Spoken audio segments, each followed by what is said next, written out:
Hello out there, Renata Aparceda, Lima Rodriguez, Carlos Reyes, Josh L., Ashley Brown, August Rollins,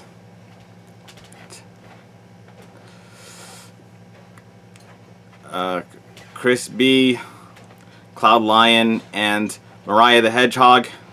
Today, I'm here to deliver a very important message about Rudolph the Red-Nosed Reindeer. Now, a lot of negative people on the internet like to suggest that, they like to insinuate that Rudolph the Red-Nosed Reindeer promotes bullying and ableism when it really does not.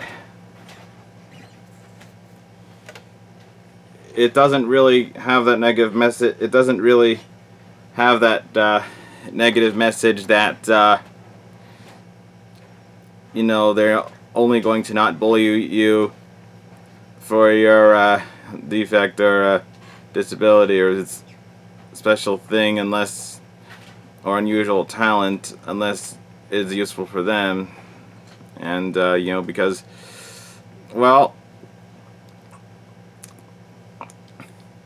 it was nice that Clarice and Santa were the only ones who didn't bully Rudolph for his red nose, and Santa was mad at Rudolph's father, Don, for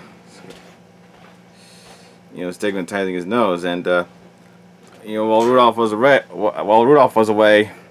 everybody was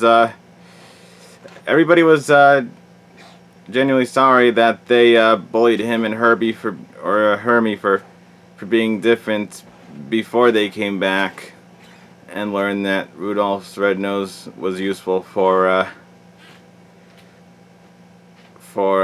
guiding them through a snowstorm.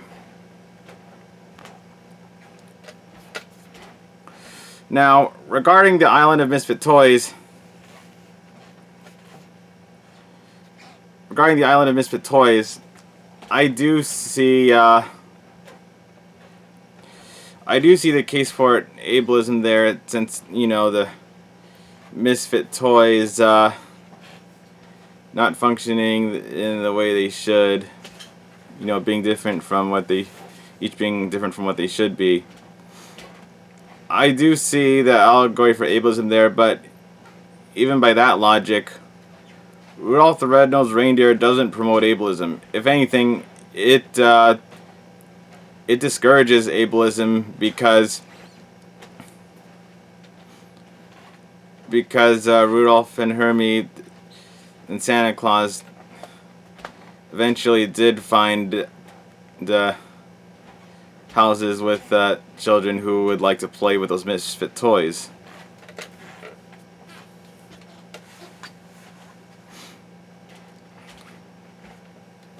Well, not originally, because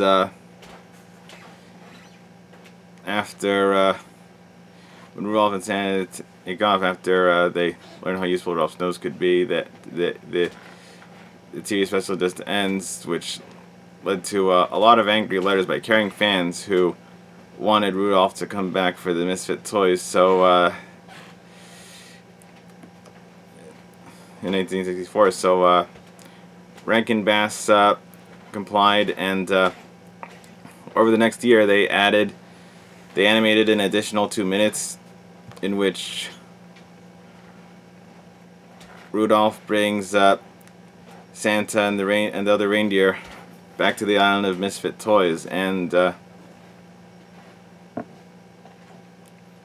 they all go down to homes of kids who will play with them. Yeah, I know that owl who swims didn't get a parachute, but I'm sure he'll be fine. There's a lot of snow to break his fall, and I mean, swimming in the water is kind of similar to flying in the air. And if you use a soft toy, you won't get hurt, since if he bounces like that Bumble after he fell off a cliff with Yukon Cornelius.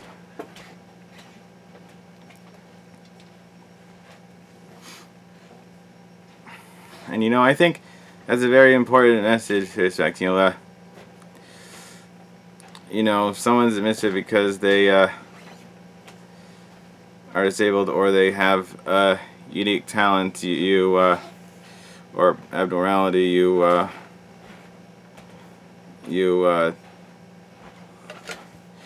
don't get used to it first. You have to recognize that. You have to recognize, you know, beyond your own selfish benefits for it, that it's good to accept everyone for who they are and keep an open mind to what they can do. You know, VeggieTales understood this very well in "Are You My Neighbor?" because you know, Scooter didn't like Jimmy and Jerry because all they do is sing and eat and sing, but Junior recognized that their tendency to overeat was actually helpful in rescuing the USS Apple Pies from a big popcorn meteor moving very fast towards the ship while its power was out. In the Blue's Clues episode, Blue's Big Holiday, you know, that Blue's Big Holiday had a similar premise where Steve went into this snow globe where there's a toy factory, and there were these 3 toys who cried because they were different from the other 2 toys next to them. But thanks to Steve and all his friends, they found they found good homes with Green Puppy, Orange Kitten, and Purple Kangaroo. And in Toy Story 2, Buzz Lightyear taught Woody not to go to the Kanishi Toy Museum in Tokyo, Japan, because a toy's life is only worth living when you're being loved by a child, which is exactly what all of the Misfit Toys wanted. Now, the reason why I start Butterflies here is to remind you of a very, very funny episode of the middle. It's the Christmas episode from season 6, the Christmas Fall, in which Axel and Sean had a lot of debate over whether King Moonracer is a toy or not, like the other Misfit toys. So Darren had to watch Rudolph the Red-Nosed Reindeer and figure out which side he agrees with. Axel thought King Moonracer, that, you know, the lion with wings, wasn't a toy, but Sean thought that he was a toy. He's afraid to answer, but then they tackle him and he says King Moonracer is a toy. So now they can include him in their Rudolph the Red-Nosed Reindeer Christmas display. I mean, although technically speaking, since then I learned that King Moonracer isn't a toy. He's a mythical creature who, you know, protects who houses the Misfit Toys. You know, but still, even though Moonracer isn't really a toy like Darren and Sean thought, it's nice that they decided to include it in the Christmas display anyway. And I thought it was a pretty funny coincidence that this episode aired in the year when Rudolph the Red-Nosed Reindeer was going to turn 50 years old.